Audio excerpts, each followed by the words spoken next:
Good morning, everyone. Wow, what a rainy morning today, huh? So it is tough in Bangalore without the rain, but I think it gets harder with the rain as well, I suppose. But thank you for showing up, even though we had the weather didn't cooperate too much, but I think certainly the sessions will probably make up for it. I'm presuming, right? Look, I want to be very brief. I'm not going to speak for so long, but Jay gave a beautiful context as to what we are what is going to be in store for the next couple of days with this council. But I believe that we are in a pretty pivotal moment at this point in time with industry and what is really going on around us broadly in the world as well. I look at this as a little bit broader than just the deep tech. And if you start with, looking at India's GDP growth, we all know that it has to be led by technology.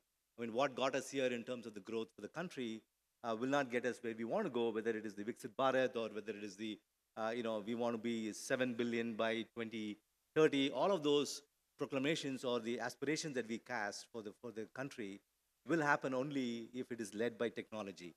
And having said that, tech sector alone is expected to contribute roughly about $1 trillion in terms of GDP. The question is, what will be the contribution of the deep tech ecosystem in this overall growth of the tech sector as well as the country? So that's something we want to ponder up a little bit. And then, of course, we have sessions coming up which will deal with it a lot more in detail. But one is, of course, as I mentioned, how crucial is the growth of deep tech community for the growth of the nation. Anyway, I'm not going to repeat.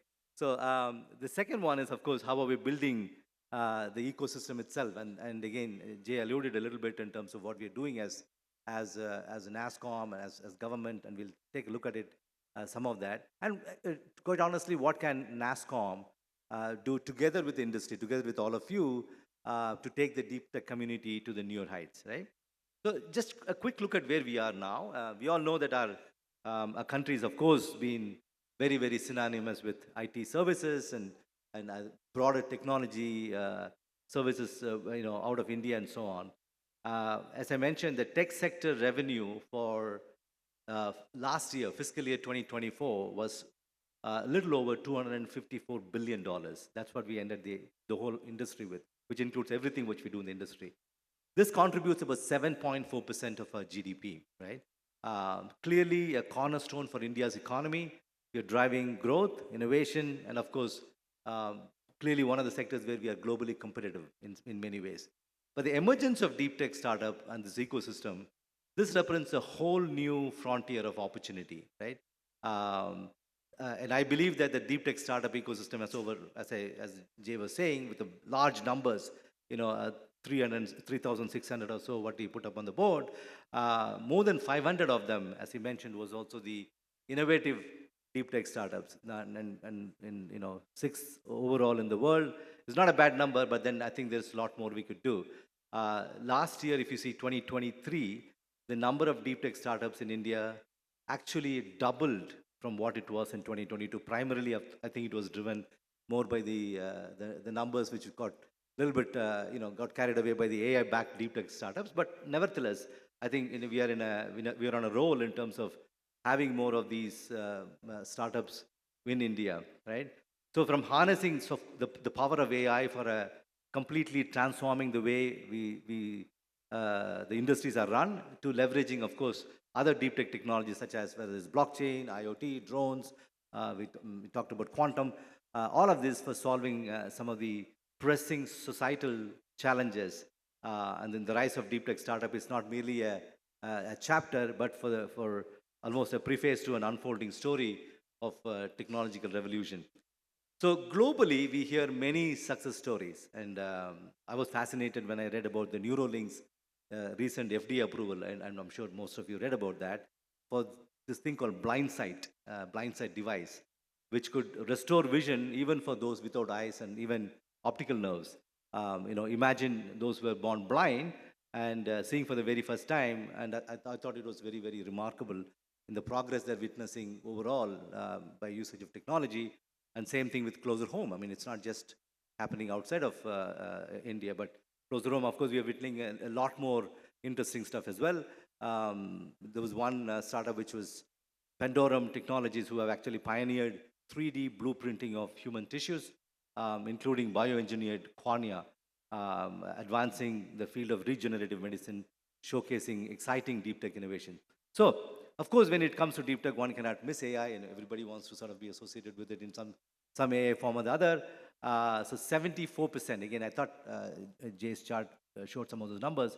74% of the new deep tech startups in 2023 are centered around AI, compared to about 62% in the previous period, which is 2014 to 2022.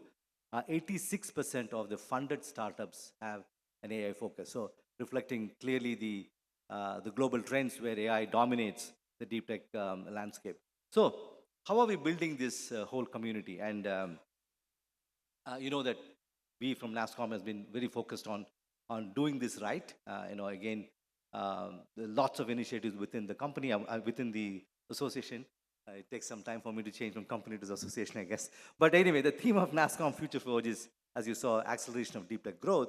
And our mission is not only to accelerate growth within the deep tech community, but also to truly build a sustainable ecosystem that positions India as a global leader.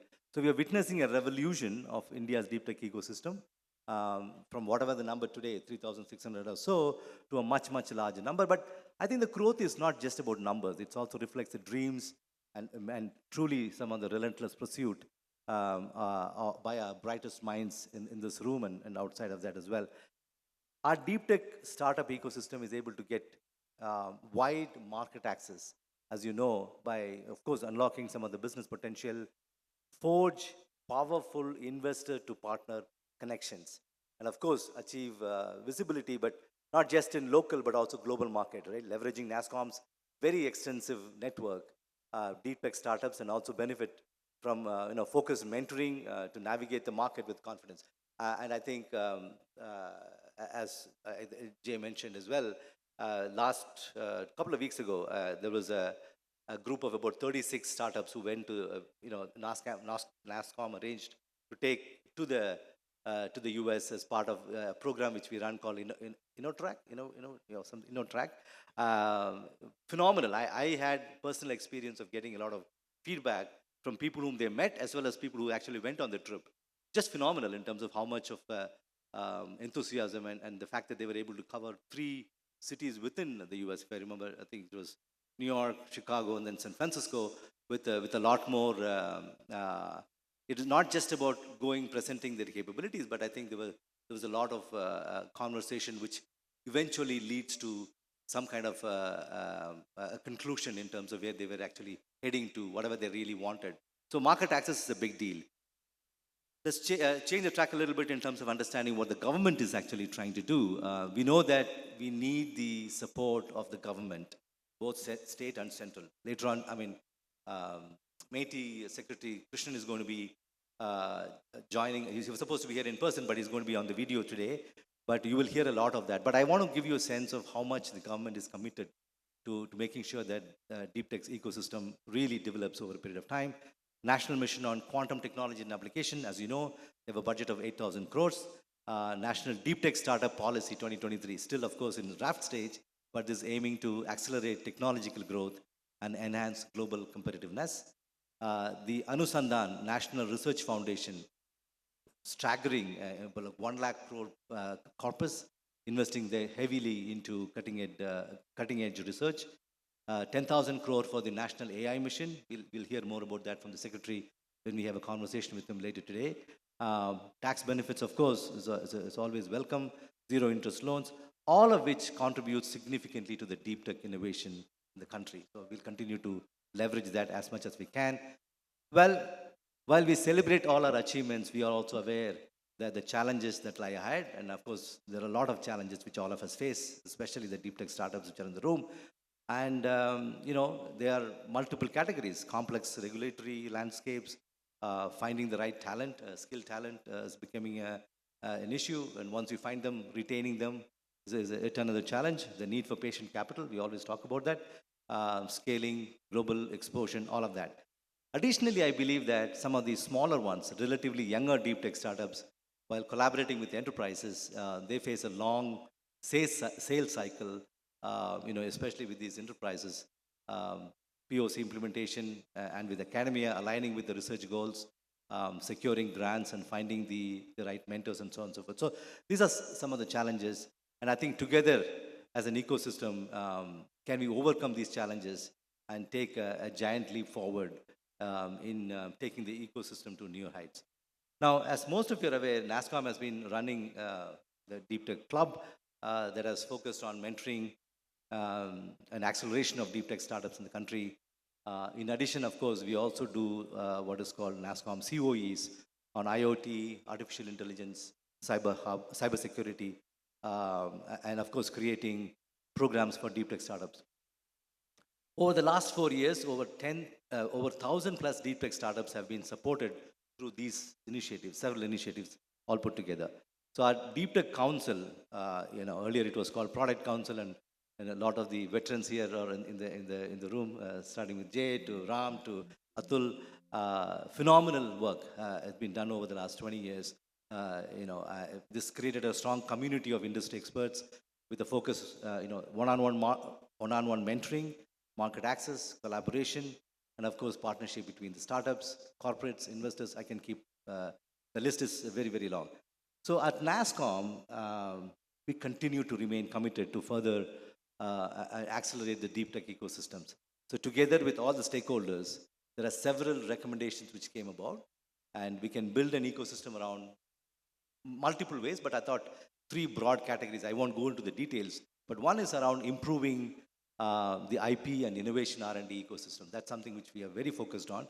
I think you'll find that there are a lot more activities or specific recommendations which are going to come under that, and we will go through that as the day progresses. Second one is around boosting funding availability. How do you make sure that we are able to get the right set of funding from venture to working capital to whatnot? So that's something which we will focus as well. Third will be around enhancing the market access. So with that, no further ado, I just want to make sure that we have a great conference for the next two days. Let's make this Future Forge 2024 a landmark event in our nation's journey towards technological supremacy, if you may, right? So again, as I mentioned, great next 2 days. I had a sneak peek at the agenda. It looks very, very interesting. And I would request all of you to stay focused and truly build this community into something which all of us will be proud of. Thank you very much.